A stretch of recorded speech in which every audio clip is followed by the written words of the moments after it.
Hey guys, welcome to another episode of The Vinyl Den, your channel for record collecting by record collectors. I'm Nick. It's Tuesday, time to check out some new releases that are coming out this Friday, June 13th. It's about 400 albums coming out this week. I got 10 on my list for today.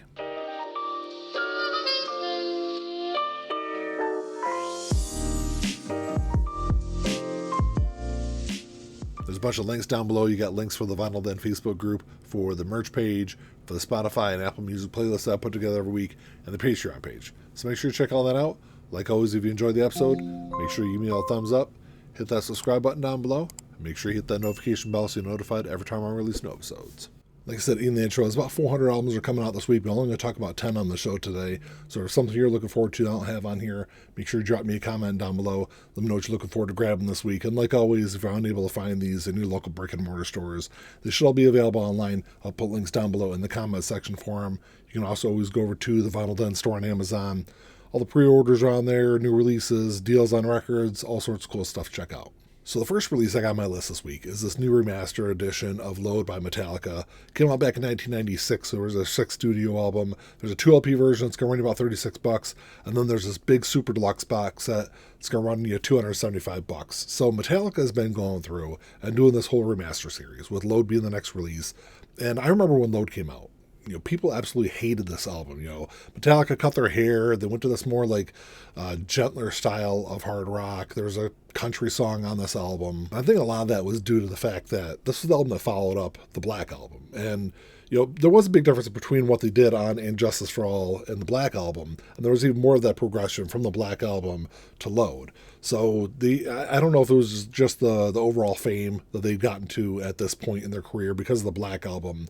I don't know if they just tried to be a little more experimental on Load, but it worked on some songs. It didn't work on others. This is all newly remastered by Ruben Cohen with the lacquers cut by Chris Bellman, so I'm sure this is going to sound fantastic. I think a lot of people out there, if you're going to grab a copy of this, it's probably going to be this 2 LP version. It does come with the extended version, or the original extended version of the Outlaw Torn, which was cut short because of the time length for the album. So it's fully restored to its original length. And what you're getting in this big super deluxe box set is it is expensive, but I think you're getting a ton of content in here. So you're getting that same 2 LP release. You're getting it on vinyl and CD. There's a Mama Said picture disc, which Mama Said was that country-ish kind of song on the album. You also got 3 live LPs. There are 15 CDs of demos, alternate mixes, B-sides, live material. There's 4 DVDs with unreleased live material on there. There's also, I think, some additional mixes and some additional demos on there. Then you got a lot of the same stuff that you get in all these other deluxe box sets. You got posters in there. There's patches. There's like lyric sheets. It all comes in this really nice deluxe slipcase. I know Load is an album that gets a lot of hate from a lot of fans out there, but I think a lot of that is overblown. There is some really good stuff on here. There's some stuff that I'm not a big fan of on Load either, but overall, I think it's better than some of the other albums that Metallica would release after Load. So if you're looking forward to that box set, it is coming out this week. You've also got The Cure Mixes of a Lost World coming out. So this is a new remix album of Songs of a Lost World, which came out. That was a new album that came out last year. This is going to run you about $40. So the idea of this album came when someone sent Robert Smith some remixes of a couple of songs off of Songs of a Lost World. It was totally unsolicited. Someone just remixed it and sent it to him. So he came up with this idea of, hey, let's have outside sources remix all the songs on this album, which we've done a couple times before. Mixed Up came out, and I think 1990 was when they released Mixed Up. Torn Down came out in 2018. They are donating all the royalties from this new remixed album to War Child International, so at least it's going to a good cause. Because when I first heard about this, I thought to myself, do we really need another version of this? Because they've got the standard version of it, the album. They've got they released the live version of it. Now they're doing this remix album, all within like 6 or 8 months. And then once I started digging through the story behind this album, like I said, I'm okay with it now, and I'm glad to see that the royalties are going to a good cause. So some of the remixes on here, you've got remixes by Fortet, Paul Oakenfold, you got Orbital, Chino Moreno from Deftones has, I think, 1 or 2 remix songs on there. Mogwai, 65 Days of Static, Mental Overdrive. There's a bunch of other ones also. I love Songs of a Lost World. It was one of my favorite albums from last year. So this is one that I'm going to hold off. I haven't pre-ordered a copy of it. I'm going to wait to see how this sounds and read some of the reviews on it. You also got the reissue of the Rhino High Fidelity version of Paranoid by Black Sabbath coming out this week. This was released back in 1970. It was their second studio album. It's going about $40. This is an unnumbered version of the version that Rhino released earlier this year. I think there was 3,000 or 5,000 copies that sold out pretty quick. So this is going to be an unnumbered version exclusive to brick and mortar stores, which I'm glad to see that they're doing this, because the original Rhino High Fidelity releases are always exclusive through Rhino. And then with some of their bigger titles, they're doing these brick and mortar exclusives. But this is cut from the original analog tapes by Kevin Gray. It's pressed at optimal. I do have a copy of my collection. I've got multiple copies of Paranoid. It is my favorite Black Sabbath album. This is easily, in my opinion, the best sounding version of it. I know their self-titled debut album is always kind of seen or talked about as the first metal album.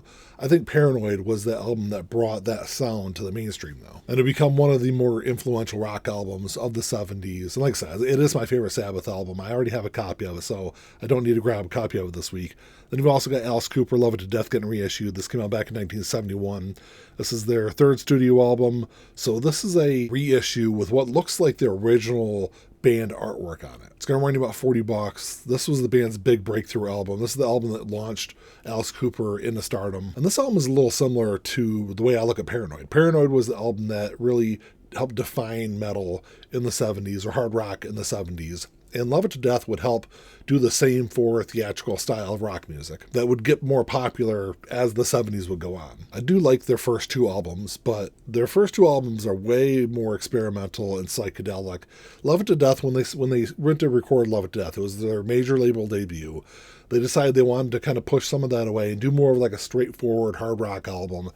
And what they ended up doing was making one of the best rock albums of the early part of the 70s. There's also an RSD 2025 release that's getting reissued this week. This is Oasis, Time Flies, 1994 to 2009.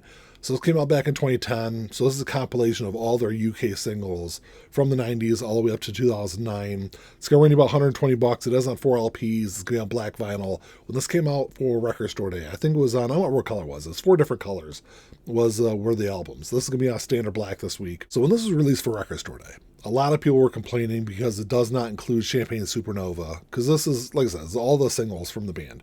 But you have to remember that Champagne Supernova was not a single in the UK, so that's why it's not included on there. I still think they should have added it on there. I think it's the only one of their big singles that isn't included on here. But there's 26 tracks on here. I think it does include most of their best songs. I do love the first couple of albums from Oasis, but I think after that, I don't really need to have their albums on vinyl. I can either stream it or have a compilation like this. I probably will eventually grab a copy of this if I can ever find it on sale somewhere. $120 is a lot for me, but it's probably the only way I'll ever own some of those songs on vinyl. So that's coming out this week. You've also got Ozzy Osbourne Scream getting reissued. This also came out back in 2010. It was his 11th studio album. It's going to be on sea blue vinyl. It's going to run you about $35. The thing I didn't realize about this album was this has never been reissued since 2010. The only time it's been reissued was part of the Ozzy Osbourne career-spanning box set. So if you don't have that, the only way to get this is to pay, $300+ on either Discogs or eBay. So I know there's a ton of people that have been waiting for this album to get reissued this week. This was Ozzy's follow-up to Black Rain, which in my opinion is Ozzy's best album of the 21st century.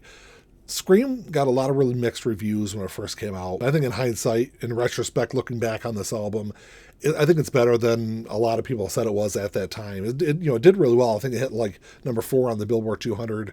Sold a bunch of copies here in the U.S. And this is Ozzy's only album with Gus G on guitars. He had replaced Zakk Wylde, was on Black Rain. Gus was on this album. I don't know if it was just some of the backlash against Scream when it came out. I'm not really sure why that they didn't work together again after that album, but this is the only one he's on. You've also got the new album from Neil Young coming out this week. So this is Neil Young and the Chrome Hearts, Talking to the Trees. It is their first album together, but it's Neil's 48th album overall. It's going to run you about $30. And from what I've listened to off of the first 3 singles off this album, this might be one of Neil's most political albums in years. I did read that both the initial vinyl and CD versions of this album are going to be limited, but I didn't see how limited they were going to be. So Neil's new backing band, the Chrome Hearts, has some incredible musicians that are involved with this one. So you got Micah Nelson, who of course is Willie Nelson's son. You've got Corey McCormick, who played with Promise of the Real, which is Lucas Nelson, who is Willie Nelson's other son. That's his band. There's also Spooner Oldham that's involved with this one. There's also Anthony LaFurgo, who played with Promise of the Real also. Like I said, great band. This is definitely one I'm looking forward to checking out this week. You've also got Grateful Dead Greatest Hits coming out. So this is a new compilation they put together. Celebrate the 60th anniversary of the Grateful Dead. It's going to be on orange vinyl. It's going to run you about $25. This new compilation covers what is, I think, their most commercially successful period, starting with Working Man's Dead in 1970. You go all the way up to In the Dark in 1987. It's got 9 of the best tracks from across that period. Grateful Dead's one of those bands where I'm probably good with just having a compilation. They did release a bigger compilation a week or two back, but I think it was 3 LPs. It was really expensive. This is definitely one that's a little more up my alley. There's also Foreign Affair by Tina Turner getting reissued this week. This came out back in 1989. It was her 7th studio album. It's a 2 LP release. It's on white vinyl. It's going to run you about $38. So Private Dancer is her big album of the 80s. That's the album that's got What's Love Got to Do with that on there. But I think Foreign Affair is an album that I think is an even better album, at least a more complete album than Private Dancer. It did reach number 31 on the Billboard 200. It did go gold in the US. She did have a huge hit with The Best off of this album. And with Foreign Affair, it was her usual rock with, synth pop in there. She's got a little bit of soul, her typical kind of album. This was her last really big album until 24/7 in 1999. So if all you know from Tina Turner is Private Dancer, it's definitely one that, I recommend checking that one out because, like I said, I think it's a better, more complete album than Private Dancer. And then the last album I got on my list this week, this is Charley Patton, Father of the Delta Blues, sections from Paramount Recordings. It's going to run you about $23. So this is a compilation from someone who is probably the most significant musician and most influential musician of all time. So what Charley would record over his short career would not only lay the foundation for what Delta Blues would be, but also what would eventually become rock music. And even a century later, he's still influencing musicians today. So all 12 of these tracks were recorded between 1929 and 1934. And these recordings are rough, but I think listening to these songs, the talent is just undeniable. And he not only influenced musicians like Robert Johnson, Muddy Waters, even something you might not think of right at the top of your head like Bob Dylan. All these songs are all newly remastered by Dave Gardner, and sitting down and listening to this album, you are listening to music history. Well, that's all I got for you today, guys. Thanks for checking the show out. Make sure you drop me a comment down below. Let me know what you're looking forward to grabbing this week. I don't think I've got anything on pre-order. I'll probably grab that Cure, after I listen to it a time or two. I'll stream that new Neil Young album. I got some question marks next to some other ones.